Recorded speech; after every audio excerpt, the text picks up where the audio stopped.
ikaw na yung ganun. Hindi mo rin mapaliwanag bakit tapos ang matindi niyan, ikaw na yung kontrabida. Welcome sa day 3 ng ating Random Thoughts kung saan nagpo-post tayo ng Random Thoughts araw-araw. I-comment nyo naman sa baba kung anong tingin nyo pwede natin topic next time.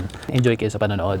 Naaalala mo ba nung bata ka pa, gustong-gusto mo manood ng cartoons o nung kahit anong palabas na gusto mo, tapos yung parents mo nanonood ng balita. So may kaagaw ka sa TV, hindi mo malipat yung channel. Tapos tuwing umaga, dyaryo or kape ang kasama ng parents mo. Ngayong tumanda ka na, ikaw na yung ganun.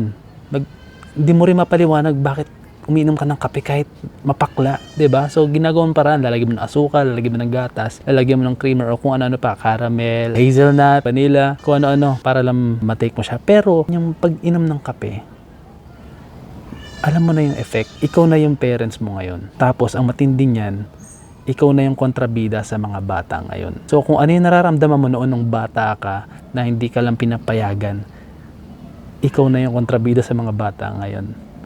Wala lang, naisip ko lang. Random Thoughts Day 3. Ayun o, baka naman pwede maglambing dyan. Like and follow mo naman ako sa social media. TikTok, YouTube, and Facebook. Macho Lichonero. Sige na, kahit walang kwenta yung pangalan, sige na. Pagbigyan mo na ako, palambing lang.